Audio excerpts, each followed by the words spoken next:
Great news. There's a quick way you can save money. Switch to Geico. Geico could help you get great coverage at a great price. And it only takes 15 minutes to see if you could save 15% or more on car insurance. Go to geico.com today and see how much you could save. And Patrick Reed has won the 82nd Masters. To win your first majors is never going to be easy. It definitely wasn't easy today. I knew it was going to be a dogfight, and it was just another one of those mini tests that I had to try to get over in order to win my first major. Every time he needed to do something, he did it. Every time he made a bogey, he bounced back. There's a lot of people that are a little bit afraid of the moment. He loves the moment.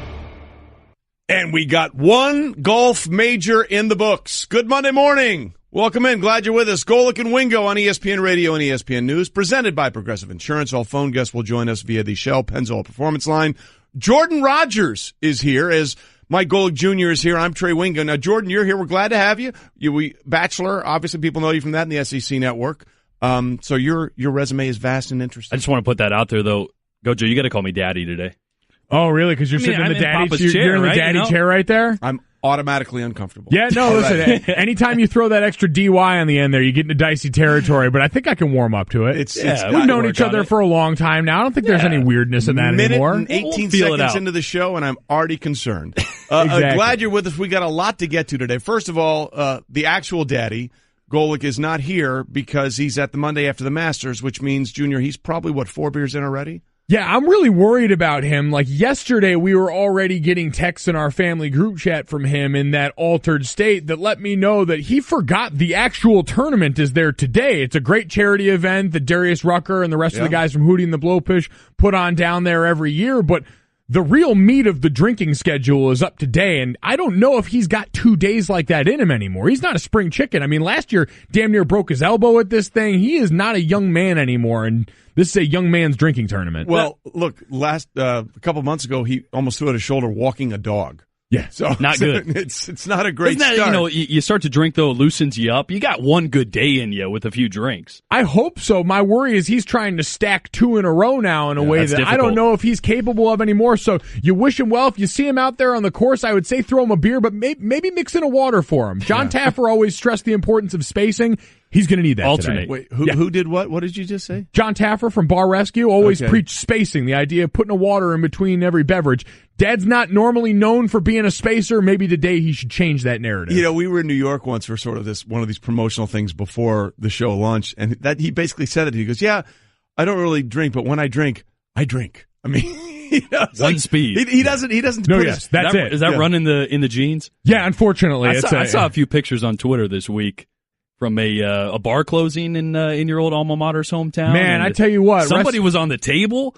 Really? On the table, I don't know why I'm surprised. There was a poll involved there. Listen, Club Fever brought out the best of a lot of people in South And you're Bend. worried about calling me daddy. Yeah. Now I'm worried. I was about to say, I'm worried. The tables have turned, sir. Actually, that's not the conversation these two would have at all, so you're completely different. But really, I think that one thing is right. Toby Keith said it best, and that may be your dad this weekend. I'm not as good as I once was, but I may be as good once as I ever was. Amen. Very good song. So lots to get into today, including what happened on the weekend at Augusta, some amazing things in Major League Baseball, both good and bad. Plus, we have a peace offering from Odell Beckham Jr. I did not see that coming. Let's get into all of that right now. It's time for Off the Top. Whether you like it or not, it's just beginning. With Golic and Wingo.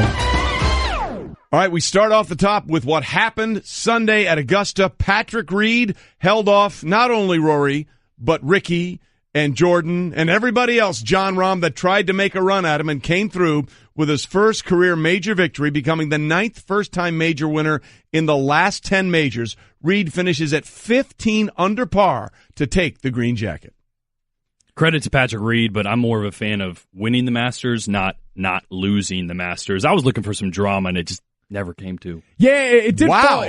Strong take. I mean, there was a little bit. It was like intrigue, and then it's just like, he's going to take it. Come on. Well, I think it was one of those where we were looking for one of those other guys to come and take it from him, because I'm not sure Patrick Reed was the guy that everyone would have signed up to see. Now, this is a weekend where Tiger was the headline coming in, and as we went along, we found out, all right, that's not going to be the case. But when you've got Spieth, and when you've got Fowler, and you've got McIlroy all in contention on Sunday, somehow Patrick Reed in a lot of people's minds, and a lot of people in golf, I didn't realize how not liked this guy was in a lot of circles because of events in his past, because of the personality type that we've got here. But you had all those guys that I think people are much more inclined to want to see win fall just short, but still made, in my mind, for a really exciting finish on Sunday. Look, at one point you thought, okay, this is match play when it's teed off between and for the first few holes. Yeah, between Reed and Rory. And then Rory almost makes that eagle on the second hole with an unbelievable second shot from 197 yards to 4 feet, somehow whiffs on the putt. By the way, that has been the bugaboo with Rory. It's not his driving, it's his putter. It's hot and cold. It was hot for the first 3 rounds, and it went cold on him on Sunday. There's no question about it. But when he didn't make it, then Jordan was 9 strokes back to start the day, and I think the biggest comeback ever was 8 strokes. And he got to within 1, and then he hits the tree on 18. I mean, been there, done that. But the idea when it's all set up, he's made this unbelievable charge, and he hits a tree. His drive went like 120 yards. Unbelievable. He's sitting 30 yards back from the fairway, and I'm like, I know that position very well. Yeah. I'll tell you exactly what this should be. Can I be caddy on this one? Yeah, we've all got that club in our bag right there, which is just hit it and pray at that point. 315 out. Second shot. It was a brutal end for him and a brutal exhale. I'm with you. There was that point where you sort of finally went, oh, okay, we're not going to get this played out to the full extent we thought we were going to. Well, it was really, in my opinion, McIlroy had the opportunity early on to get Reed going in the wrong direction, at least mentally. He missed putts on 2, 5, 8. I mean, he had so many chances with short putts to put the pressure on Reed, and Reed just had the round where he just had to hang on. Well, look at much more on this a little bit later, but to that point, if he'd made that eagle on 2, things might have been a lot different just from a mental standpoint. We'll get to that a little bit later. Off the top. Then I don't think even the Angels thought it was going to be this good this early. Shohei Ohtani took a perfect game into the 7th inning before losing it on a single and finished with 12 strikeouts in 7 scoreless innings in the win over the A's. He's been as good as advertised as a pitcher as well as a hitter. He can hit it. I mean, isn't that unbelievable? I start scratching my head. Why is this not more common for a pitcher to also be a good hitter? Is it that specialized? Well, I think we've seen specialization sweep across all sports, and especially in baseball, where among the ranks of pitchers, we're not even getting guys that we're going to allow to go the distance anymore. We've gotten so many roles just inside of that one realm that expecting someone to go out and hit the same time just seems like a waste of time for this right now. And that being said, it makes it all the more special when you've got a guy doing something we haven't seen in damn near 100 years, 99 years, the first guy in the live ball era now to get 2 wins as a pitcher and hit 3 home runs in his team's first 10 games. So the unprecedented start after a drought in spring training that I think we now have to leave in the past. But it is early. It is early, but he's considering what he did in spring training, especially from a pitching perspective, and what he's done in his first 2 starts is remarkable. I mean, look, this is like someone being Chuck Bednarik today in the NFL, who, by the way, played center for the Philadelphia Eagles and then was their middle linebacker, went both ways. Just doesn't happen anymore. There's only been 3 people that have had 2 pitching wins and 3 home runs in the team's first 10 games. Shohei Ohtani in 2018. Of course, Jim Shaw with the Washington Senators in 1919. I think we all remember Monty Ward from 1883 in the New York Gothams. I mean, I think I had one of his trading cards. How could we forget? I mean, Monty and Jimmy and Shohei. That's the way it goes. By the way, Shohei's our guy. I want you to Shohei the way. And we'll be playing that incessantly. I didn't know we did that. Oh, yeah, you weren't here for that. Yeah. We have another one, too. We'll play it later. Oh, wow. I'm told we have a full verse. Terrifying. Jerry Bear went long at one point. At some point, the long one is so bad it's good. You know those kind of situations? Kind of like you at the bar on Saturday night. Kind of like me in most situations. It's good. So long it's good. All Off the top. We continue as we try to get through the show. The Orioles beat the Yankees 8-7 in 12 innings as Giancarlo Stanton finished 0 for 7 with 5 strikeouts. 10 games into the season, Giancarlo has now made history. The first player in the live ball era with multiple games of no hits and 5 strikeouts in a season. It's the second week of baseball. Yeah, pump your brakes. I mean, he didn't even have a game last year with 4 strikeouts. I mean, you know what? These things happen in baseball. You brought him in for a reason. This thing has never happened before. No, I know. But what I mean is you go through slumps, right? Yeah. You brought him in for a very specific reason. You brought him in to bring power, to hit home runs. Deal with the bad that goes with that. Like my softball game back when I played rec softball, it was a pop out or a home run, but they took it.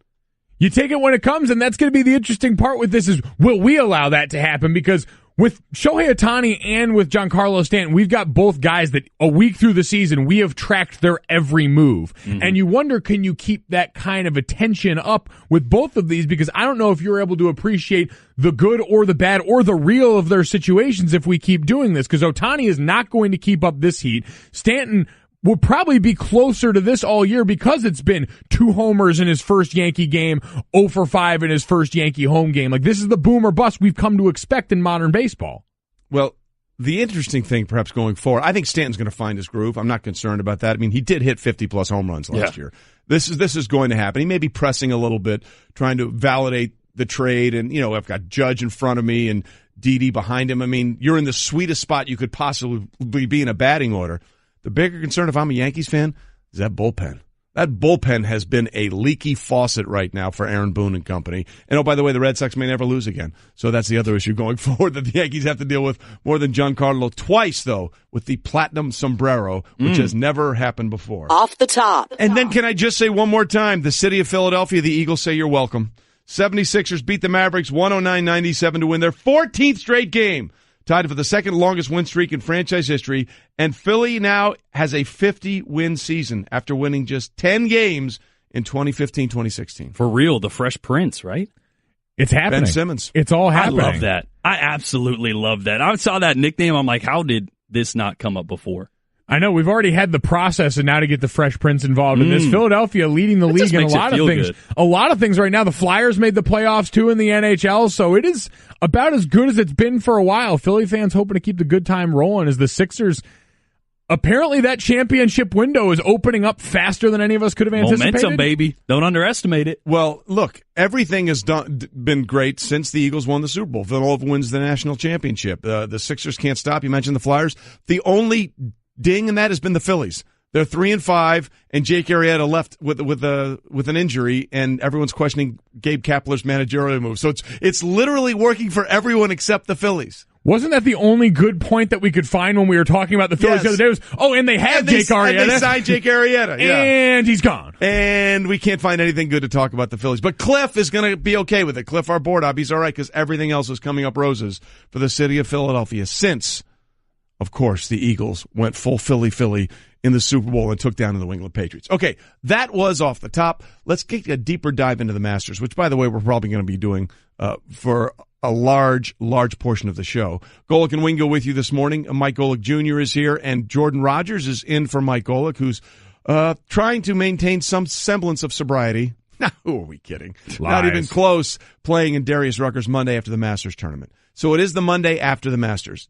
Let me just throw this out to both of you first and foremost. The hype for this Masters was off the charts for a couple of reasons. One, Phil Mickelson won at the age of 47. Not only did he win, he won a World Golf Championship event, a very high-tier PGA Tour event. Tiger Woods was back and playing and relevant for the first time ever. This was his first major since the end of 2015. And, the first time he competed in the Masters and played 4 rounds in a long, long time. They weren't there when it mattered. In fact, they were fighting out to be who would be one stroke before the other. But with everything else that was going on, did this Masters deliver for you guys? I think in the end, to me, it missed a little bit. And that may be, Tiger Woods spoiled golf for me. And I think that's the honest truth. I grew up in the era as all these young golfers, as 4 of the major holders are all 27 or under, grew up watching Tiger Woods. I love dominance. I love somebody that on a Sunday dominates. We saw that with Jordan Spieth. We didn't really see that with Patrick Reed. Now, I'm not taking away from his performance by any means.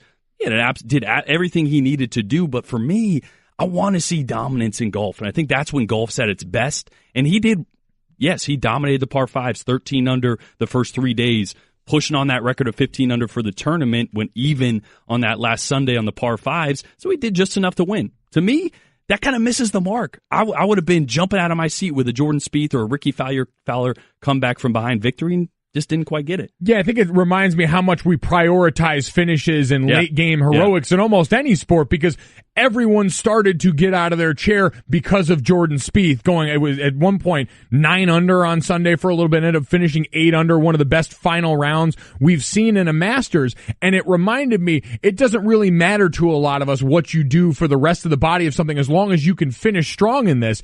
And now it becomes interesting because, to your point, we don't have dominance, but we've got youth on the side of the sport in a way that I'm sure golf would sign up for. And you mentioned all 4 majors held by a player 27 or under for the first time since Tiger Woods held all 4 majors on his own under the age of 27. And so it shows you where we're at in a different place right now. And you wonder if this is what we're just going to have to accept going forward, is we're going to have a lot of compelling characters. Now can we manufacture that feeling? Can Patrick Reed, who we find out more and more now. I didn't know as much about Patrick Reed's past as maybe others did, but the fact that he's got a little edge to him, he's got a little villain. He's a villain. He's got some villain. Can he be the guy to balance the rest of those guys out? Because Spieth and McIlroy and the rest of these guys, for the most part, have been likable. They've been the Rat Pack. They're on vacation together. They're flying private and dating models. They're living the good life. Can he be the other guy? The Baker Bay boys, yeah. Look, the other thing that's interesting in terms of golf, if you're an American, we have all 4. These guys are 27 or younger, by the way, and they're all Americans. So that hasn't happened since I think 03 and 04. That all 4 major holders are U.S. citizens. So I think that's putting golf in this country in a very good spot. But to your point about Sunday, there was this momentum wave, and at one point Jordan caught him. He did time and got it going, and I think the drive on 18 just took the air out of the building because, first of all, it wasn't a terrible shot. I mean, Jordan said after the round, it ticked like the last limb of that tree. But as soon as you saw that, you're like, okay, the idea of maybe a heroic birdie to force a playoff, that would be amazing. Instead, he had to try and scramble to maybe make one of the greatest pars of all time, and he came up just short. So then that kind of popped the balloon a little bit, right? And you're thinking, okay. And then Ricky comes through with the birdie, and at least, I will say this, when Ricky made the birdie on 18, at least it wasn't a cakewalk for Patrick Reed. I mean, he had to earn it. And I think that was the thing that I took away from this, because it is a totally different dynamic going to the tee on the 18th hole at a major with a 2-stroke lead as opposed to a 1-stroke lead. That is a totally different set of circumstances. And for Reed to be able to do that, that to me, Ricky's birdie on 18 made it a compelling watch through to the end. Because if he had made that birdie, I'm thinking I might be going, okay, well, Cat, congratulations, and we'll see what happens going forward. Starting to get ready for WrestleMania early. Sure, as I'm sure some people were. So I needed something to keep me on the 18th. And I thought when Ricky made that birdie, okay, because when Patrick got to the green on 18-2, and that's fine, and then he hit that first putt, and it went a little farther than he wanted. There was still something on the line with that last putt. To me, that made it okay. Well, especially because we had just seen Jordan Spieth from maybe a little bit further miss that nearly identical putt. So I agree with you. The drama, isn't it amazing? And I kept trying to figure out within me why I didn't like Patrick Reed. Why am I rooting so hard against a guy that Are you a Ryder Cup guy? I mean, yes, absolutely. Okay, see, I love him from the Ryder Cup. See, that's the thing. When I first saw that he was paired with Rory for the final round, the first thing I went back to was the 2016 Ryder Cup when they had that epic match back and forth where Rory, I think on the 7th or 8th hole, made a 40-footer for birdie and starts screaming at the crowd, "I can't hear you! I can't hear you!" And because he thinks he's won the hole, and then Patrick Reed drops in a 40-footer and just wags the finger right back at him. It was like WrestleMania. The Ryder Cup was like WrestleMania for 7 or 8 holes with those two guys going. So I knew that part of it, and I knew he had that edge. I guess a lot of people didn't really know that much about him, right? No, I learned a bunch about him, and a lot of it is not what I think most people had in mind for a guy that, looked kind of like a jovial character. I think portly was the word I heard thrown around, and I say that affectionately as someone who has come from Chunky, very portly lineage. Chunky is another way to look at it. Yeah, but exactly. He doesn't look like the guy that would be as villainous, and he's out there wearing bright pink on Sunday. We know because Nike's not letting anyone wear that red that he had donned on Sunday, almost troll-like for a very long time. Well, he did it because it was an homage to Tiger Woods. I mean, he's been doing that since he came onto the scene, really in 2014 as a professional golfer. But I will say this: we did get the drama you always want for at the Masters. Well, we always hear the Masters doesn't start till the back nine on Sunday, and quite frankly, that proved to be true again on Sunday because you're right, Jordan. It was sort of a back and forth, whatever, on the front side for Patrick Reed. He was just basically treading water. And then he admitted when he got to the back nine, he heard those roars that everyone else was hearing. First it was Jordan making a run. And then next thing you know, you hear a little cheer on 13, and you look up, and now Ricky has made a birdie, and now he's within 2. And then, when I was walking to 18T and I heard the big loud roar, I knew. I knew that, okay, well, Ricky just made birdie, and now you have to play 18. And that was the point. To play 18. I mean, that's him basically saying, if I had a 2-stroke lead, there's no way I'm messing this thing up. I mean, you'd have to go full Van de Velde to mess up a 2-stroke lead at the Masters. For those that don't know, Jean Van de Velde, 1999 Open Championship at Carnoustie, where the Open will be this year, had a 3-stroke lead on the tee on the 72nd hole and somehow botched it, made a triple bogey, and ended up losing in a playoff to Paul Lawrie, who started at 10 strokes back. That's how crazy it was. So anyway, congratulations to Patrick Reed. We'll get a lot more into his win a little bit later. But what about the guys that weren't there? Patrick Reed, by the way, protecting the lead is brought to you through the final round, and he did that he protected the lead, brought to you by ADT. We're going to have to start that one over again. Hey, Patrick Reed protected his lead through the final round and captured the green jacket. Boom! Protecting the lead is brought to you by ADT. Considering home security, consider this. For 140 years, ADT has helped stop more crime than any other home security company. Visit ADT.com to learn more. Thank you, my friends at ADT. Hey everyone, Mike Golic here. Support for the Golic Wingo podcast comes from our friends at Rocket Mortgage by Quicken Loans. Chances are you're confident when it comes to your work, your hobbies, your life. Rocket Mortgage gives you that same level of confidence when it comes to buying a home or refinancing your existing home loan. Rocket Mortgage is simple, allowing you to fully understand all the details and be confident you're getting the right mortgage for you. To get started, go to rocketmortgage.com/Mikes. Equal housing lender, licensed in all 50 states, NMLS, consumeraccess.org number 3030. Here's a little insider travel secret. There are tons of empty hotel rooms out there just waiting to be booked. That's why there's Hotel Tonight. Hotel Tonight partners with awesome hotels to help them fill their unsold rooms, which means you get incredible deals. And even though the name's Hotel Tonight, you can actually book up to a week in advance and up to 100 days in advance in top destinations. So download the Hotel Tonight app to start scoring better deals at better hotels now. Rule number 1, Cliff listens. And rule number 2, never take yourself too seriously. That was Toby Keith's, as good once as I ever was, as we were talking about our boy, Mike Golic, trying to relive past glory and just basically stay alive at the Monday after the Masters, as that's where he is today.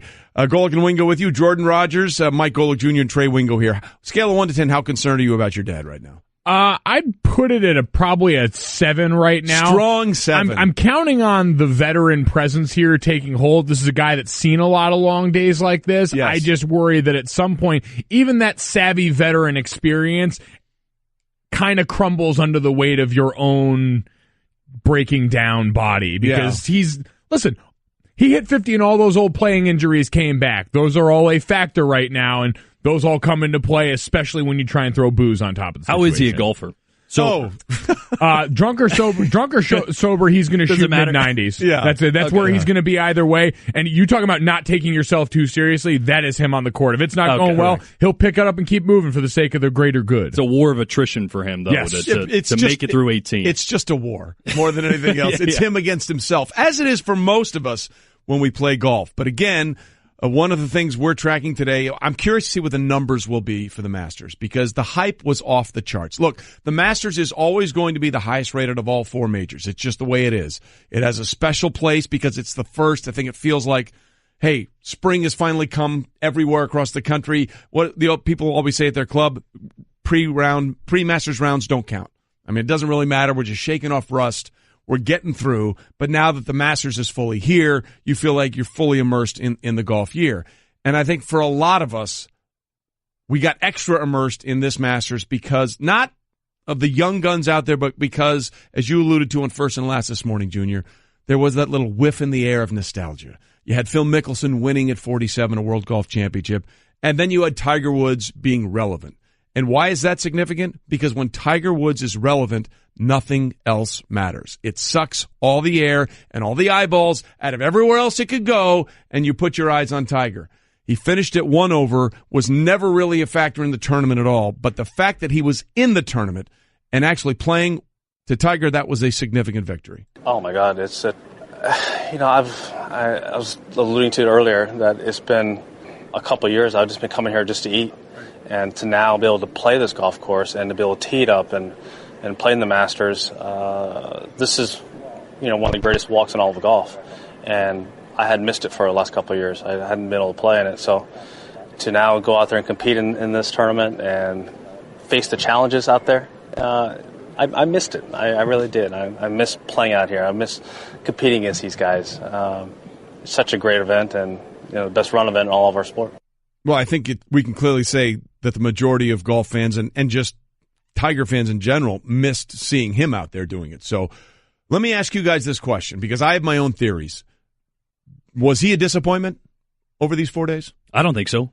To me, I really don't even look at his final score, and it was great. And yeah, the nostalgia in me wanted him to be competing through the weekend. Once you found out that wasn't the case, to me, I started watching his swings, because the last few comebacks for Tiger, it wasn't him. It was a harnessed, it was a careful swing. I saw a Tiger that looked healthy. After 4 back surgeries, I saw a guy that was letting it rip off the tee. And to me, that told me more, even with his putting struggles, even with struggling with his irons, that told me more about where he is moving forward than his score, than anything really, especially because of what he looked like and what a shadow of himself he looked like the past few times we've been excited about this quote-unquote comeback. Yeah, it's nice to hear Tiger excited about all the right things, and to your point, I'm sure that's what he's going to take away as he continues to stack rounds where we don't see him doubled over in pain on the side of a tee box.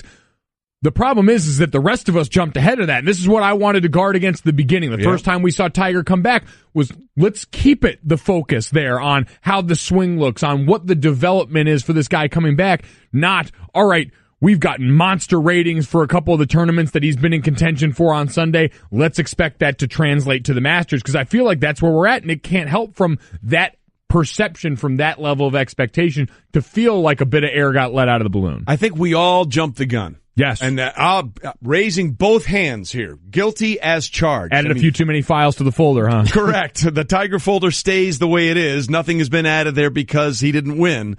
But, we had Brandel Chambly on, who, by the way, joined us a little bit later on the show, after he competed at the Honda and came in, I think, tied for 5th. And we asked Brandel, hey, when do you think he'll win again? He said the next tournament out there. So it wasn't just us. It was guys that supposed to know a lot more than us had us thinking, Tiger! Oh, he looked good. Yeah, I got a Tiger folder, okay? Tiger Woods, yo. So we were all in on the train. And the ratings were all in on the train. The Valspar, which, by the way, is a fine event and great paint. If you're going to paint the house, use Valspar. It's wonderful. But they had a rating for the final round on Sunday when Tiger was in contention that was higher than the final Sunday of 3 of the 4 majors last year. The only one it didn't top was the Masters, because, as we said, the Masters every year peaks it. So I think we all bought into it too, because we wanted it to be true. I think the one who nailed it was Curtis Stange. Curtis was asked before, who, by the way, will join us in about an hour, was asked before the Masters began, hey, what's a reasonable expectation for Tiger? And he said a top 10 would be miraculous. And you know what? He was right, because it's there's golf, there's competitive golf, there's tour golf, and then there's championship golf. And Tiger had not been in a venue. I don't care how many times you've done it before. If you haven't been in an arena like that for a long, long time, it is a different dynamic. And I think we saw over the 4 days with Tiger that the idea of competing at a championship level is still a little bit away from him.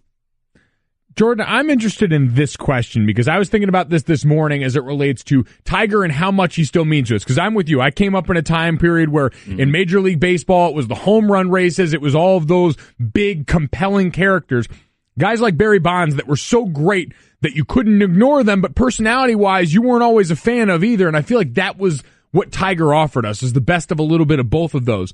And so my question is now, how much is he worth to us? Would you take, as a golf fan, if you're the game of golf in general, one more Tiger Woods major, just one more moment to see him get over the mountaintop? Or would you rather finally see Jordan Spieth or Ricky Fowler or one of these guys rattle off 3 or 4 majors in a 2-year span to really start to take hold, that dominance? Would you rather have, or we would rather have, new dominance, or just one more peek back at what was with Tiger Woods? Because I'm not sure the answer still isn't Tiger. Yeah, I think if you asked me Thursday, I'd say Tiger. I think now going through this weekend, and this is what, the third, fourth time that I've been excited over the past 5-6 years about Tiger being Tiger again. I'm past it. I'm over it because right now, I think it's bad for golf. I really do, because people like you and me sit here and we want this to be Tiger Woods. We want to see that dominance, and we miss a Patrick Reed performance where I was scoffing at it earlier. I'm trying to figure out if I even like the guy. I can't even appreciate a Masters win by a guy that did everything he should have, because I'm still nostalgic about how Tiger dominated his comebacks, the Mamba mentality, to throw a Kobe reference out there. And it's ruining golf for me. And I think it's ruining golf for a lot of people. So, yeah, Thursday, I would have loved to see it. But after a weekend, I'm happy to see Tiger compete. I'm happy that he can compete and be comfortable. I'm happy that he was healthy or looks healthy. It'll be soon to see. But I don't think it's great for golf, and it's not great for me as a golf fan. Well, I would tell you the sponsors think it's great for golf. Everyone lines their pockets. Every other player on tour is very happy that Tiger's out there because they all have nicer houses and nicer cars and nicer annuities and nicer retirements. But when do we stop? When do we stop thinking that Tiger's going to come back? Those are separate things. Yeah. Those are separate things. I mean, look, golf is in the position where people can make money the way they're making money because of Tiger. I don't know if Tiger's ever going to come back. Because let's be honest, we always say, oh, who's the next Tiger? Well, there may not be a next Tiger. Right. I mean, look, as good as Jordan Spieth is, and as good as Rory McIlroy can be, and as good as maybe Dustin, they're never going to be what Tiger was. They're never going to be it. Now, 25 years from now, there may be a guy like that, but none of these guys are ever going to be that good. The only one that has a chance, is Jordan Spieth, because he has a chance to win as many majors at the age of 25 that only Jack and Tiger have done. But even if Jordan Spieth competes, to your point, Junior, even if Jordan competes on the same level as Tiger, on that level of excellence on the course, he's never going to be that same figure that Tiger was. I mean, when Tiger came on the scene, first of all, his first press conference, hello world, when he stepped onto the Milwaukee Open in 1996. And then when he didn't win the Pebble Beach, it was AT&T back then, it might still be, he said, look, second sucks and third is worst. Okay? And then Curtis Stange said he'll learn. No. We all learned. We all learned that this guy had a different set of expectations and a different dynamic that set us in a different course. So I'm all in for seeing anything that gives me that whiff one more time. I was going to say, Trey, did you just get a little misty-eyed over there? I thought I saw a glimmer of a tear up there as you talked about Tiger of yesteryear. It's people keep looking for it to happen again. It may never happen again. He made 143 straight cuts. Think about that. 143 straight cuts. Some guys try and go 6 times without making the cut, and they're the best in the world at what they do. So we'll find out what happens. Winning at sports and at sports broadcasting means changing things up. Just like La Quinta Inns and Suites is changing up their look. A renovated lobby that's so contemporary it even makes Golic look cool. Yes, it does. And a totally updated fitness center that even has Wingo feeling like a workout. I'm ripped. Plus plenty of comfortable spaces to hang out. Yep, this La Quinta look definitely has a vibe of victory. So you can just relax, refresh, and get ready for your next big meeting. Prepare to win at business with La Quinta Inns and Suites. Book now at LQ.com. All right, Golic and Wingo here with you on ESPN Radio and ESPN News. We are presented by Progressive Insurance. All phone guests will join us on the Shell Pennzoil Performance Line. It's time now for some serious Straight Talk, brought to you by Straight Talk Wireless. Best phones, best networks, no contracts. Well, boys, we've had a good old standoff since the end of last season, really, between the best player on a team and the team. And that would be Odell Beckham Jr. and the New York Football Giants. Adam Schefter, we had in here last week, even with the trade that sent Brandon Cooks from New England to the Rams, says the Giants are still willing to open to trade Odell Beckham Jr. if they get their price. GM Dave Gettleman and owner and president John Mara have made it very clear, as they did at the owners' meetings last week, that they are tired of the dealings that they have to put up with Odell Beckham Jr., and they just want him to understand what's expected of him.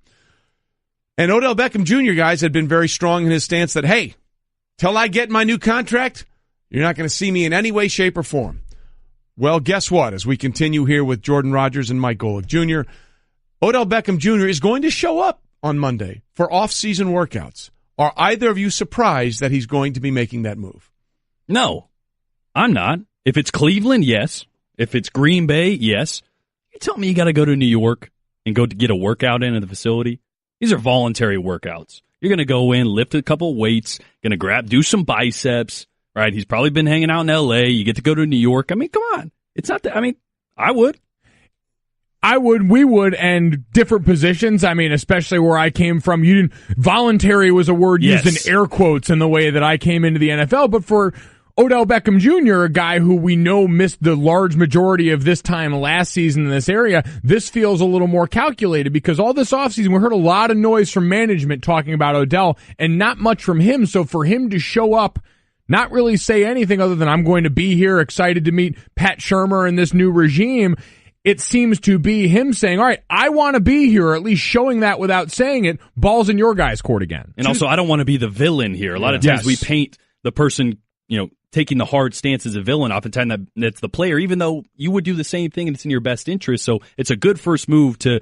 little PR move, I think. Well, to your point about being the villain, he's had no problems presenting himself as that until this move where he's showing up for the off-season workouts. Here was the way it was described to Josina Anderson about why Odell is doing what he's doing. He actually was in a very good place, very optimistic about the future, despite the fact that the long-term contract is not resolved, despite the fact that there was a regrettable incident that happened overseas. And the reason for that is because he had talked to Gettleman, he had talked to Shurmur. They had helped to allay some of his concerns, particularly when they started and were hired with the regime. And in addition to that, he's so excited about working with Shurmur. He talks about that all the time in our various conversations, particularly because he feels like his talent has not been maximized to this point. He's always like, you see me doing those 7 and 10 yard slants, I'm turning it into 70-yard plays. He just feels like he can be used better. There's a lot to get into there, and we're going to do that now because I would ask anyone who's seen Odell Beckham Jr. play over the last 4 years, how has he been underutilized? Are they not throwing him the ball? So I think we need to peel back the onion there a little bit on what Odell's people are telling Josina, because this sounds much more like, hey, maybe I realized that you guys were serious about some of this stuff, and maybe I want it to work here, so maybe I need to make the first step. Because I would challenge anyone to say, how are they not using him enough? When has he not been getting the ball enough? When he was with the Giants. Well, maybe I don't even know if it's about enough or if it's about how, to his point. And that would be something we would have to go back and take a much deeper look at and say what kind of routes is he majoring on all these different things, because I'm sure there's part of him that looks at Pat Shurmur and the offense he came from in Minnesota and says, man, you made those two guys stars out there, and Thielen and Diggs, guys who are half as talented as I am in that offense. All right, game on for what we can accomplish here. Game on for what I think I'm capable of in an offense like that took as many deep shots as they did. You know I've got that juice and then some, so there might be some genuine excitement about the pairing. Yeah, I just think it's naive to think or have someone tell you that you're not getting utilized when you're possibly the best talent in the NFL. You have a multi-Super Bowl winning quarterback. You think you're not being utilized? Go hang out in Cleveland for a little while and tell me how you're going to be utilized. You have, and I get it. I think top down with McAdoo, there was a lot of problems. I do think Shurmur is going to breathe some life into there, but these are all NFL coaches. When they sit down behind closed doors, their job is to get the best players the ball, and you have a quarterback that can do so. Get out of here with that. I don't buy it. Let me put it this way. Pat Shurmur has been the head coach of the Giants for what? 2 months now? 2.5 months? And he hasn't been excited about working with Pat Shurmur until apparently he's coming to this offseason workout. So suddenly something changed to him be a little more excited about working with Pat Shurmur. What could that possibly have been? That was Straight Talk, brought to you by Straight Talk Wireless, nationwide coverage on America's largest and most dependable 4G LTE networks. Coming up, the school engineered the biggest upset in recent memory has done it again. Stay with us. I just saved hundreds of dollars by switching to Geico. I feel like a whole new person. Disclaimer, you will not become a whole new person. This is impossible. You might be able to join a gym or diet program, buy a new wardrobe, get hair implants, but your DNA and physical form will remain the same. Geico waives any and all liability if you attempt to become a new person, except a cyborg. If you choose to become a half-human, half-cybernetic organism with lasers for eyes, the Geico legal team would be cool with that, because, quote, laser eyes are pretty sweet. Pew, pew, pew, end quote. Geico. 15 minutes could save you 15%. Great news. There's a quick way you can save money. Switch to Geico. Geico could help you get great coverage at a great price. And it only takes 15 minutes to see if you could save 15% or more on car insurance. Go to geico.com today and see how much you could save. Up more home runs this season. He's going to give up more home runs. They call him the Babe Ruth of Japan, Mike Golic. Yeah, he will give up more home runs than he hits. And then the next week and a half sounded like Shohei Ohtani, home run, the second game in a row, and Ohtani is homered. Ohtani has done it again, 3 straight games here at the Big A. You know, in the history of radio, you're going to say some things you probably want back.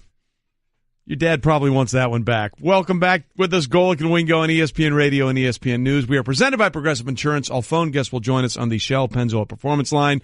It is Jordan Rodgers, Mike Golic Jr., and Trey Wingo here. Mike Golic is playing golf, just maybe, at this point, at the Monday after the Masters tournament. Really just trying to get away from that Shohei Ohtani take is what he's trying to do. He's trying to he knew and saw what happened again this weekend and said, I'm gonna kindly sit the next few plays big out. Big man, run away. Because, we live in a cold takes expo. That Twitter account really changed the game for us as far as leaking out all of our bad old takes. That one's going to go down for a while, especially if Shohei can keep up what has been historic pace. I mean, once in the live ball era have we seen what he's doing now. Wear it out at least for a few weeks. Have to. Wear it out. I mean, to that point right now, Shohei Ohtani has given up 1 home run and has 3. So he's up 3-1. And that was the thing that Mike said. He's absolutely going to give up more home runs than he hit. Of course, he had an ERA of 27 in the spring. We understand that. But it's looking pretty solid right now for Shohei Ohtani as he's off to an unbelievable start. Again, here are the guests we got coming up for you in a little bit later this hour. Curtis Stange will join us to talk about the Masters. 8 o'clock, Brian Windhorst will be with us as we get set for the end of the regular season and looking forward to the postseason matchups in the NBA. At 8:30, Buster Olney, who is not only an exceptional baseball analyst, but of course a dairy farmer, will join us to talk about just exactly what we're seeing from Ohtani and what we're seeing from Giancarlo Stanton. And the bigger question, will the Red Sox ever lose again? After losing on opening day, they've reeled off 8 straight wins. It's been unbelievable. At 9 o'clock, Brandel Chambly will join us to talk a little more about what we saw and what we didn't see at the Masters. And at 9:30, ESPN analyst and hype man extraordinaire Teddy Bruschi will be here. If you don't know Bitter Brew Face, you don't know Bitter Brew. But when Teddy's here, the intensity level will always be through the roof. Have you guys seen Teddy Bruschi's Instagram page? It's unbelievable. What is going on? It's like it's 2 different people. Yeah. Who is he? Oh, Teddy doing it right now. Teddy underscore Bruschi. It is a completely different person. Can you confirm, because Trey, you know Teddy better than the rest of us, is he actually the one running his Instagram account? He is. He absolutely is, because I'll say this about Teddy. If it's got his name on it, he's going to own it. So he is out there because it was a joke. He has a ghost Twitter account that nobody knows what it is. Oh, wow. He's just a follower. He's never tweeted. And then he got into this Instagram like, who are you? I don't even know who you are. Everything's a throwback Thursday, snow day pictures of him scoring against the Dolphins. It's a treasure. Teddy on Instagram is an absolute treasure. I was going to say he goes to the Kevin Durant school of Twitter and the Johnny Manziel school of Instagram. It's a stark contrast. It's a rock solid move for a rock solid dude, and he'll join us a little bit later on this morning. But let's get to what's trending, and we'll start with the Masters as American Patrick Reed wins his first major. He finishes at 15 under. 1 shot ahead of Ricky Fowler. Despite beginning the day 9 strokes behind Reed, Jordan Spieth finished third at 13 under after shooting a 64, which ties for the lowest final round score ever at Augusta. Again, you got to give him credit. He made the putts when he needed to. As frustratingly as it is and as much of a heel as he became overnight. Held off everyone. There was a ton of mental toughness, and that's what you heard. A lot of the round summed up guts, toughness down the stretch. For a tournament that started off with Jordan Spieth shot out of a cannon to begin with, Sergio Garcia absolutely melting down in the beginning of round 1, and a guy who had to pop his ankle back in the par 3 contest. It was a much different ending than we could have predicted at the beginning. And I think the one person that's going to take nothing from this, but should, is Ricky Fowler. He makes the birdie on 18 to get to 14 under par. Now, let's just put that in some sort of perspective. 14 under par. The last 2 major winners, Danny Willett and Sergio Garcia, the last 2 years, their combined score was 14 under par. Okay? 14 under par either wins or forces a playoff in all but 7 Masters ever. So you shoot 14 under par, and somehow Ricky Fowler does it in the wrong possible year. Since Tiger destroyed the course in 1997, the average winning score is 10 under. And again, the previous two champs were combined 14 under par. It's unbelievable how unlucky on some level Ricky Fowler is. He was amazing. He shoots 14 under par. He birdies the 18th hole, and he still can't even get into a playoff. It reminds me of 2014. Ricky Fowler finished in the top 5 in all 4 majors, something only Tiger and Jack had ever done previously, and didn't win one of them. In fact, in 2014, his aggregate score to par was by far the best of all four majors of anybody else, and he couldn't win one. So people are like, hey, Ricky, when are you going to win one? He's like, dude, I'm literally doing almost everything I can, and it's just happening at the worst time. And yesterday's second-place finish was Fowler's third top 5 in the last 4 majors.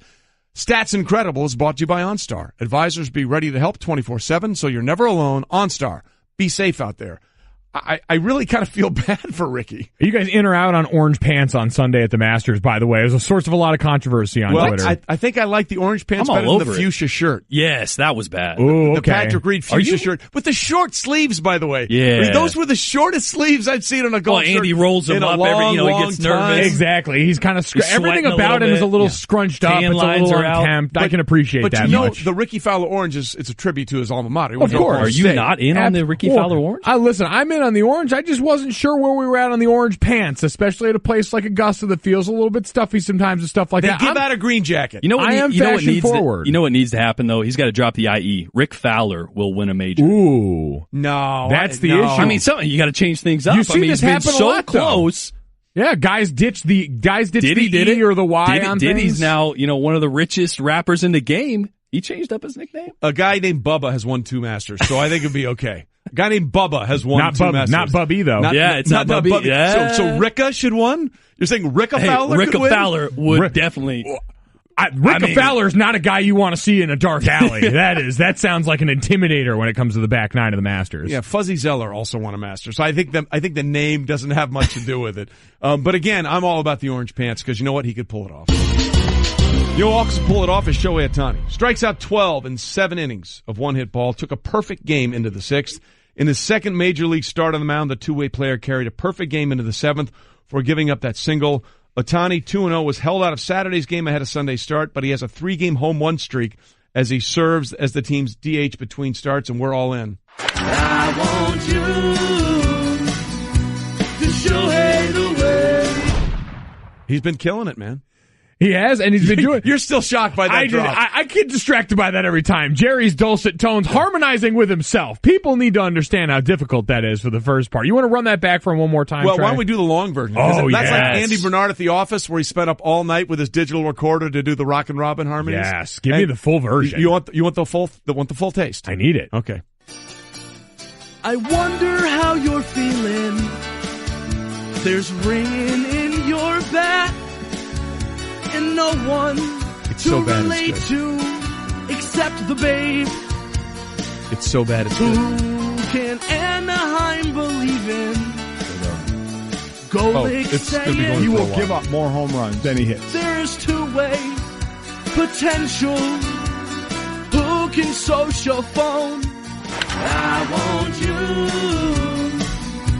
to Shohei the way. You asked for it, Junior. We deliver.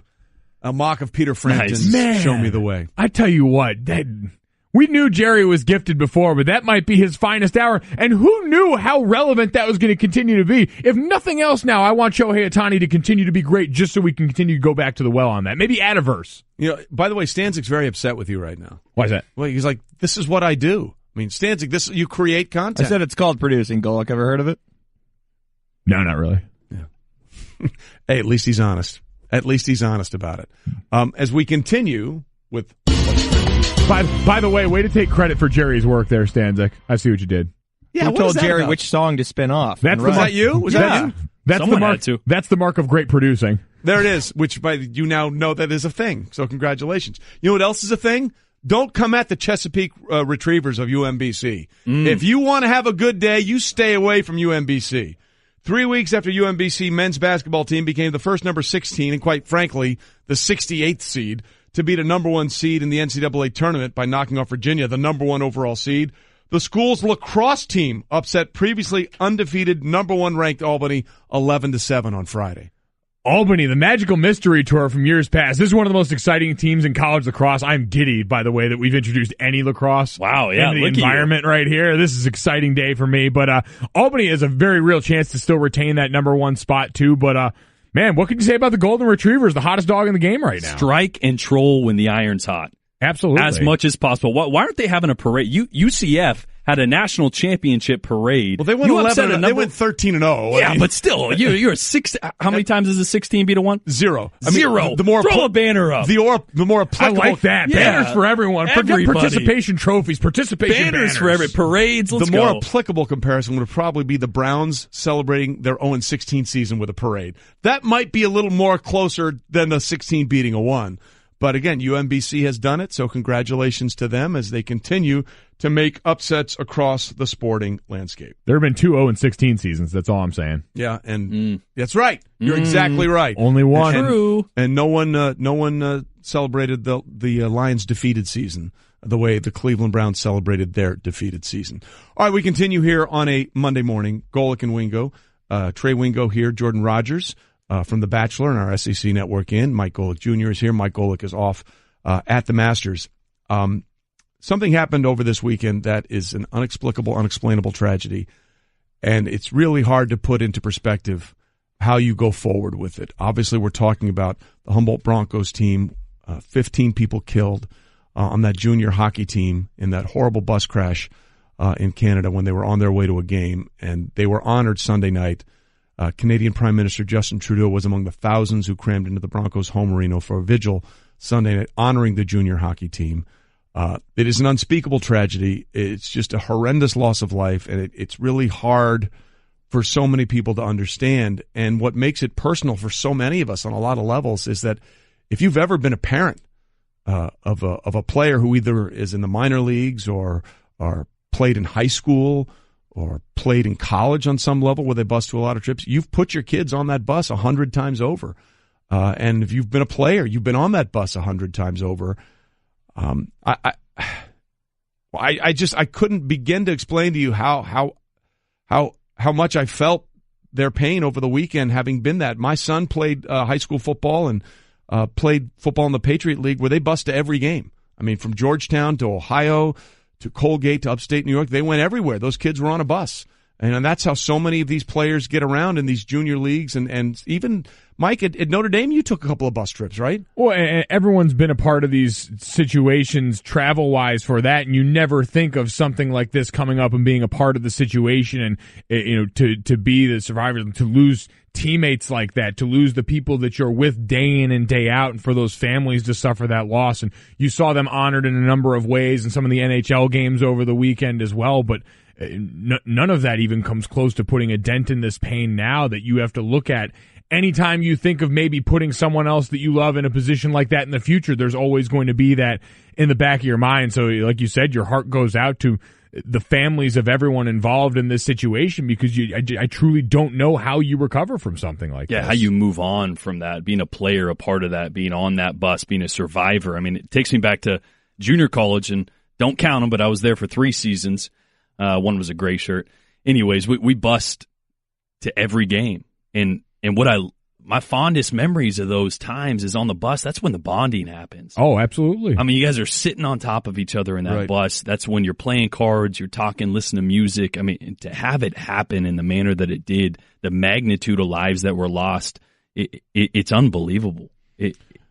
It's hard to swallow as somebody that's been in that situation, never even thinking that was a possibility when I was on a bus. No, you don't. I mean, you take certain things for granted. I mean, there are people that are terrified to fly, but anybody will tell you that you're more likely to get in a car crash on your way from your home to work than you are to be involved in a serious plane crash like that. And one of the most amazing images of this entire weekend, we're talking about these glorious things that have happened. The Sixers with their unbelievable run of 14 straight wins, and what we saw at the Masters with Jordan and Ricky making this run, and Patrick Reed holding off and being triumphant and getting that first green jacket. One of the images that will always stick to me, and I'm sure you guys saw it too, there were 15 people that died. There were 14 others that were injured, and there was that one photo of those 3 players in the hospital room together on their hospital beds, all holding hands together, just trying to survive some way going forward.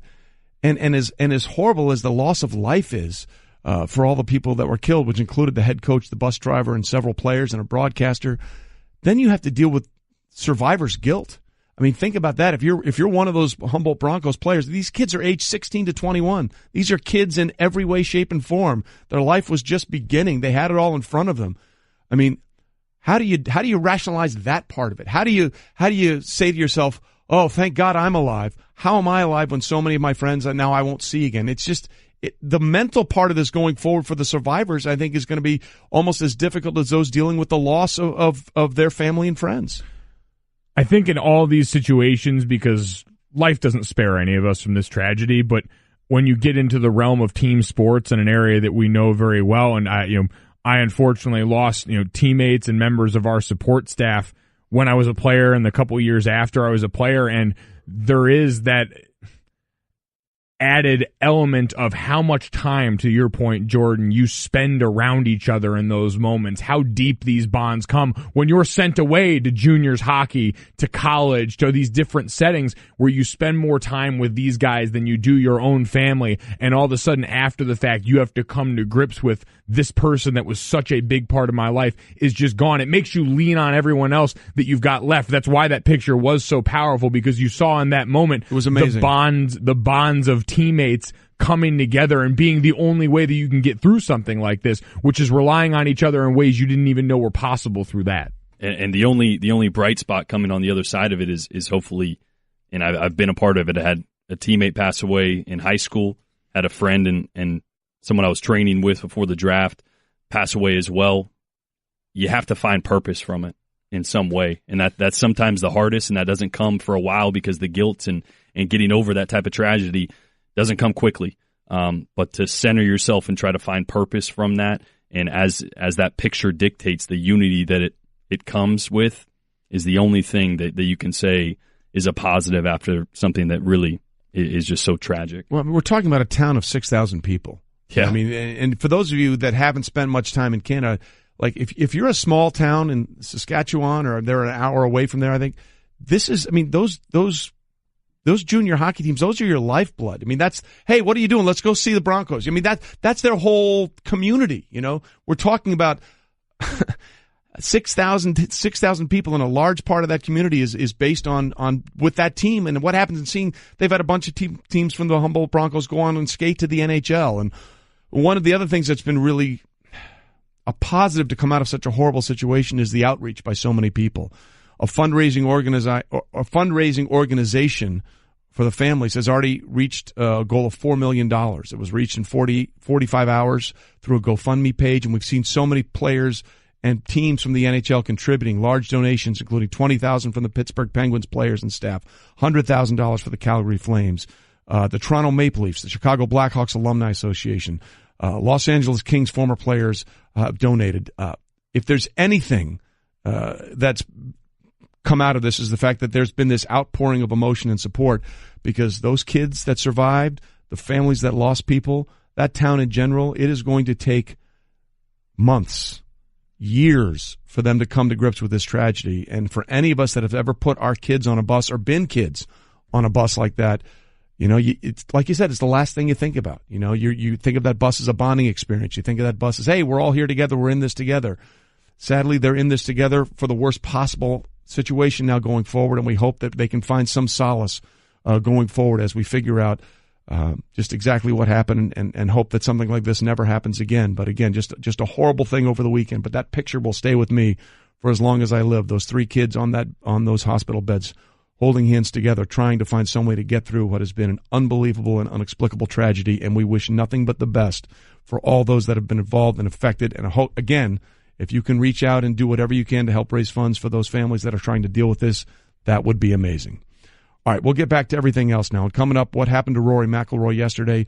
And can Patrick Reed be the guy that can sort of be that number two in the golf world? We'll ask two-time U.S. Open winner Curtis Stange. He'll join us Hey everyone, Mike Golic here. Support for the Golic Wingo podcast comes from our friends at Rocket Mortgage by Quicken Loans. Chances are you're confident when it comes to your work, your hobbies, your life. Rocket Mortgage gives you that same level of confidence when it comes to buying a home or refinancing your existing home loan. Rocket Mortgage is simple, allowing you to fully understand all the details and be confident you're getting the right mortgage for you. To get started, go to rocketmortgage.com/Mikes. Equal housing lender, licensed in all 50 states, NMLS, consumeraccess.org number 3030. Sport Clips presents Haircut Highlight Reels featuring Rick. Hey everyone. Let's roll the highlights. There goes Rick, stepping up to a championship haircut experienced. Oh, he checked in online, so he's posting up at the front of the line. Did you see that? Rick threw down for the legendary MVP experience. Hairstyle, beard trim. What a dominating performance. I really didn't do much. Be a champion like Rick. Get in line online at sportclips.com/check-in and get your hair in the game. Golic and Wingo with you on a Monday after the Masters, which means different things to different people. For us in the studio, Jordan Rodgers, formerly of The Bachelor and our SEC network, or still with the SEC network, just formerly of The Bachelor. Didn't want to say you'd been fired. I want to make sure I'm clear with that. Mike Golic Jr., Trey Wingo here doing our job. And Mike Golic, the Monday after the Masters, means something else. He's drinking with Darius Rucker. Yeah, a little bit of a different connotation. Yeah. Easy, nice way to ease through the Sunday scaries that most normal people go through. This morning, the only thing he's got to be scared of is which drink to start the day. Is it a screwdriver, or does he go straight away to beers? As I said to him before he left last week, just remember when you're in an altered state, always aim for the ball in the middle, because you'll be seeing three of them. Just aim for the one in the middle, and we'll see if that carries through for the big guy as he's playing the Monday after the Masters tournament in South Carolina. You know who's a good guy to have a cocktail or two with? Two-time U.S. Open champion Curtis Stange. And Curtis Stange now joins us on Golic and Wingo after a remarkable Masters. Curtis, good morning. How are you, my friend? I'm good. How are you guys doing? Thanks for having me on. Oh, come on. Thanks for having me on. Like we're going to say no to Curtis Stange. Come on. Well, I got to tell you, it's the first time I've been on, so yeah. How you doing? We're good. We're good, boss. Anyway. Yeah. So listen, we've been sort of going through this morning, whether or not this Master delivered. Overall, from what we didn't see out of Tiger and Phil to what we saw out of Patrick Reed to what we saw from Jordan and Ricky on Sunday, how would you rate the overall Masters experience of 2018? Well, I think I probably look at it differently than the viewership, most of the viewership, because my background's a player. I've been there. I've lost this championship, the tournament. I love the story of Patrick Reed. Somebody has to win their first major, initially. The storyline behind him was good. They had great players chasing him. You had great rounds yesterday trying to catch back up. I know that the prelim was fantastic. Can Tiger win? Can he contend? And then you had the 8 or 10 players. Everybody had their 8 or 10 favorites, and they were all top 10 or 12 players in the world. It was the lead up was unlike anything you've ever seen before. And Patrick Reed prevailed. I tell you, he's a little bulldog. I like seeing a guy like that beat the other guys. And Curtis, it wasn't flashy, it wasn't sexy, and like you mentioned, bulldog down the stretch, the big putts on 12, 14. I was just waiting around for him to fail. Did you expect him to continue to make these putts and hang around and have the mental fortitude down the stretch? It's a conversation we could have all day long. Yes, I did. It doesn't have to happen like that, because we saw Rory go south here 4 or 5 years ago, and he was a hell of a young player. But if you look at Patrick's background, he's a tough guy. He's a throwback, if you will. He's got a lot of kiss my rear end in him, and that's a good thing. It's not sexy. It's not Rory. It's not Tiger, but it gets the job done. And I admire people like that a great deal. Those with the enormous amount of ability, it seems to come easy to them. Those who have to really work hard and grind, and it didn't come easy. It wasn't a great growing up silver spoon type of thing. I like those who prevail and overcome. with that said, you expect him to hit the shot or make the putt coming down the stretch. It didn't have to happen, but I thought the putt at 14 was unbelievably important. He took back the lead there, and he never gave it up. He certainly didn't. Curtis Stange with us this morning. Curtis, listen, if anybody has followed the Ryder Cup in recent years, you know that Patrick Reed had that little he would not say rear end. He would use some other words that we won't use on the family show. But, I mean, is he what golf needs? Because Jordan is great, but he's the nicest guy in the world. Do you need some guy to sort of give that, hey, here's the guy we can root for, and some people that can root against? Because Patrick Reed certainly does not care whether you like him or not. He's going to do his game. And in fact, I get the feeling that if you don't like him, it just fuels his fire a little more. Patrick Reed is the lovable villain. Does that sound pretty good? Yes. Give it to me, Curtis. I say that with all due respect. You will learn to appreciate Mr. Reed. You will learn to appreciate his golf game. I hope he continues the climb to the top. Remember 4 or 5 years ago when he said out loud he thought he was a top 5 player in the world? Well, that turned a lot of heads. But I like he believes it. Sometimes you don't want to say it like that. But, this was his coming out party. It really was. And, with the lead up, you always kind of know that with this grand lead up of all these players that Billy Bob was going to win. It seems to always happen like that. But, and he did. And good for him. Curtis, going from the guy that none of us expected to win to the guy that going into the weekend we all kind of hoped would. Tiger finishes +1 on the weekend, gets through another tournament healthy, but definitely not the expectation the outside world had for him. As someone who has played this course and been around this, how do you assess the way he went about playing a course that literally had to change because of him? Well, I think he played poorly the first 3 days. He drove the ball poorly. He didn't hit crisp iron shots in stretches. He didn't play the way he wanted to play. It didn't look like he was really, for me, watching him warm up and watching him hit shots, it never looked like he was real comfortable this week in the most comfortable atmosphere he will ever see here at Augusta National during the Masters tournament. But I liked what he did yesterday. He went out and shot 69. He hit the ball well. It looked like better. This is all part, for all the viewership, this is all part of the comeback. It's not about the last 3 weeks. It's not about it doesn't end this week. It's all about the climb and the comeback, and it will last another 6 months to a year. And then I'm really going to want to assess where Tiger Woods is. But he made a few putts yesterday. We still appreciate him being here. We got to remember 6 months ago, we didn't know if he'd ever hit another golf shot, so it's nice to see him back at the Masters. Yeah, Curtis Stange with us this morning. To that point, you might have, Curtis, had the most accurate assessment of what to expect from Tiger Woods. Just when you said you thought a top 10 finish would be the best that he could possibly do, because there's a difference between competitive golf and championship golf, and Tiger hadn't been in that venue for a long time. I have a feeling we just lost Curtis Stange. Did we lose him?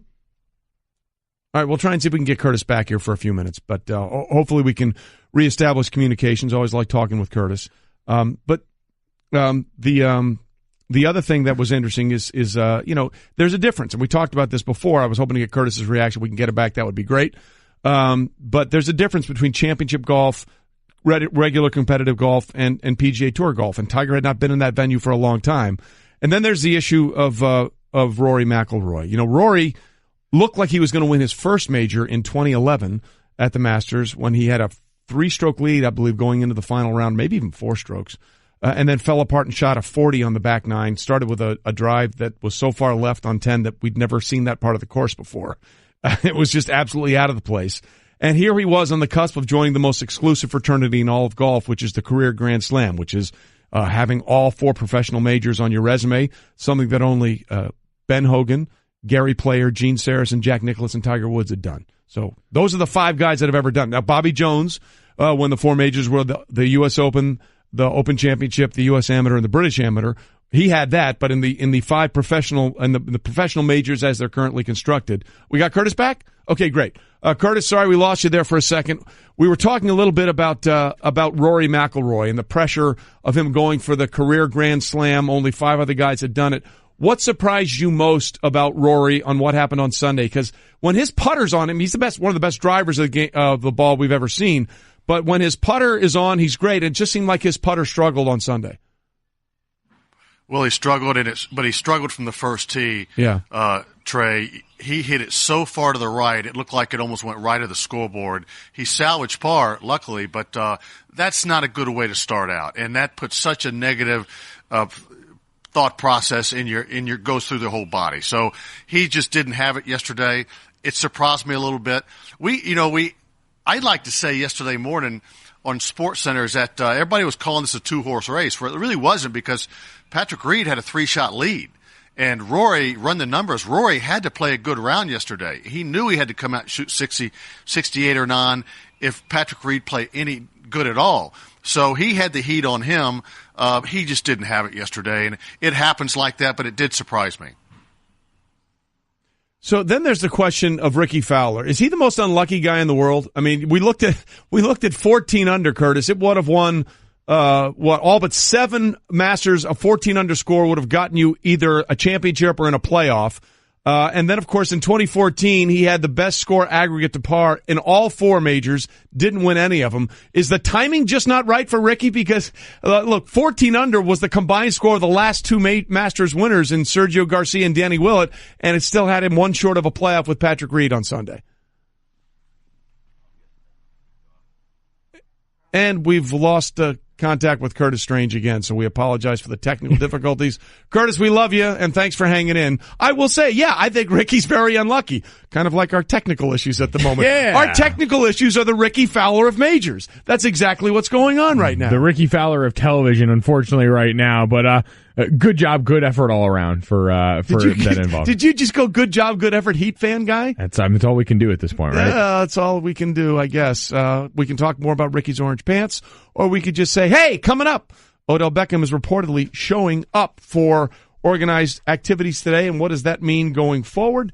And what does that mean about the process of the idea of a long-term contract between the Giants and Odell Beckham Jr.? We'll get into that. Love scoring amazing hotel deals? Then you've got to get the Hotel Tonight app. Forget scrolling through never-ending lists of hotels. Hotel Tonight shows you a select list of incredible deals at hotels you actually want to stay at. And even though the name's Hotel Tonight, you can book up to 100 days in advance in top destinations and up to a week in advance everywhere else. Want to get those deals? Yeah, you do. Download the Hotel Tonight app now. Wow. So anyway, you have the laugh of a 74-year-old grandfather. It's a Santa Claus laugh. It's the greatest. That was really good, Trey. That was. That is the junior laugh. It hasn't taken you long to get it down. I'm proud of you, right? That's Junior. Golic and Wingo, ESPN Radio, ESPN News, presented by Progressive Insurance. All phone guests join us on the Shell Pennzoil Performance Line.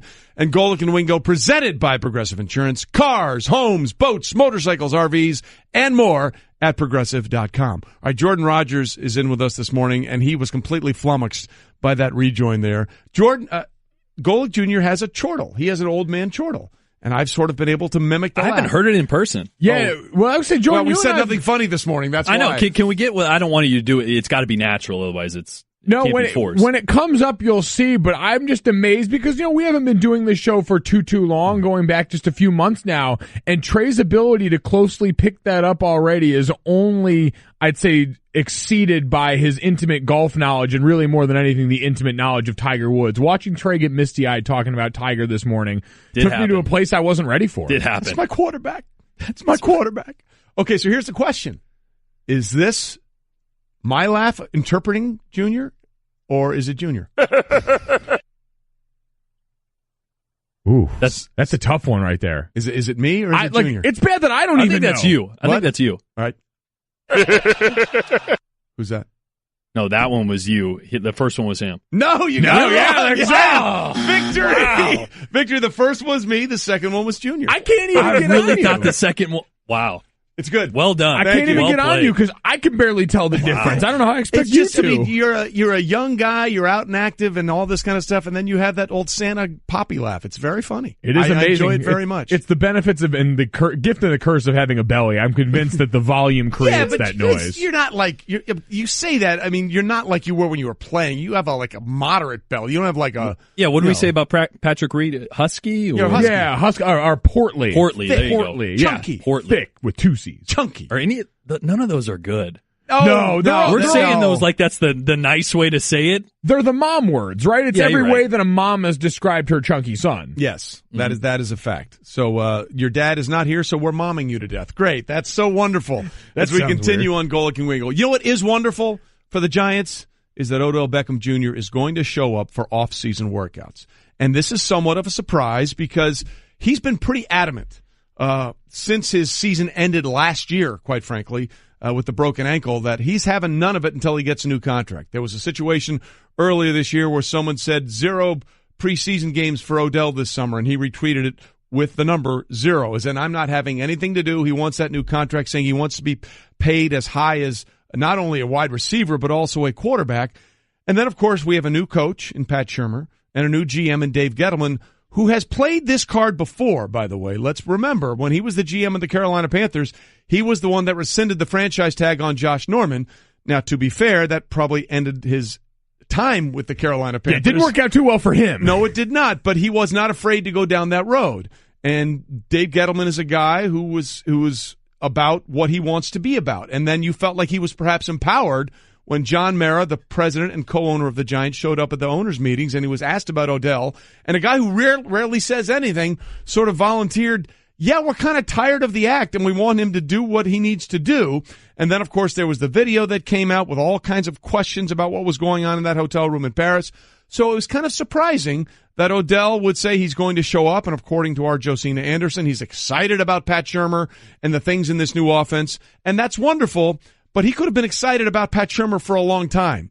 He only seemed to be excited about Pat Shurmur after the video came out and the Giants had said, hey, we're not shopping him, but we're shopping him. So where's his actual excitement level and where is Odell's level of, hey, man, I better try and smooth this over a little bit? I think it was a somber realization that it's not that bad in New York. There's a lot of worse places you could be and a lot of quarterbacks that could be throwing you the football that might not get it to you as effectively as Eli Manning could, especially with the direction of where New York can go. I think this is the year they draft higher than you'd expect for a quarterback, possibly in the top, hopefully the first round for them, get a guy to sit. I think Odell is realizing, hey, I could really be shipped somewhere where that's not going to be good for my career, and it's not that bad here. But to your point about that, the Giants are definitely close to finally that transition point at quarterback. And I'd be interested from your perspective on this as someone who was throwing the ball to guys, and I'm sure would have loved someone as uniquely gifted at wide receiver as Odell Beckham Jr. When you've got a team that's getting ready to go through that transition, how much would having a guy like that that's almost an automatic win on the outside help bridge that gap for a young quarterback who's coming in? Because right now you do have a veteran, but that may not be for much longer. Oh, it's crucial. But then again, that would almost play into Odell's ability to say, hey, you know what? They actually need me more than I need them right now, so they need to pay me. But that's crucial to have a quarterback. Have a receiver not only for Eli Manning, but for a young quarterback. Absolutely crucial, but I think he's realizing someone in his camp is giving him good advice that there are a lot of negative things out there with the video surfacing, the attitude, just the perception sometimes that Odell gets, especially taking this hard stance. You got to realize that this is probably your best scenario to stay here and get paid here. Well, he's clearly a guy in Odell, as we continue on Golic and Wingo. Jordan Rodgers in for Mike Golic this morning. Junior is still with us. Look, he's a guy, who likes the spotlight, who loves the flash. To your point, that's why before the trade was made for Brandon Cooks to go to the Rams, it was probably very intriguing because that's where Odell's been during this entire situation. He's been out in L.A. The idea, hey, maybe I can come play for this Rams team, and they're all about they're trying to win 7 Super Bowls this year with all the trades they've made, in this offseason. Suddenly, when that market is gone, I guess if you're Odell, maybe in the back of your mind you're thinking, okay, if I'm not going to L.A., where might they ship me to, and is that a place I want to go to? And now that we're seeing the window close, because the one thing we've all agreed with the Giants is they were going to move him, it would have to be before this season because he's in the last year of that deal. Now that the trade partners seem a little more limited and you've got reports of people turning down their 2 first-round picks, You think there's any real way they move him before the season now? You think there's any way this deal doesn't get done still? No, we had Adam Schefter in last week, and he said the Giants are still willing to shop him if their price is met. Now, I don't know if they're hard on those 2 number ones, but let's say you get a 1 and something else. I think it's still a possibility, and that's only because I'm listening to what Adam Schefter is telling me, and Adam knows everything. And as that draft board changes, yes, needs change, and it might not be those 2 first round. No, you're right. So I think this was a peace offering by Odell. We'll see how it plays out going forward. But again, once Brandon Cooks took L.A. out of the equation, I'm sure that changed things not only for the Giants but also for the Rams. Next, you're holding up the line, ma'am. What did you say? You're next in line for the water slide, ma'am. Feet forward and enjoy the ride. Okay, dearie, this does look fun. Whee! You melted me. I've melted. The Wicked Witch of the West on a water slide? Surprising. What's not surprising? How much you could save by switching to Geico. See what you've done. Oh! Geico. 15 minutes could save you 15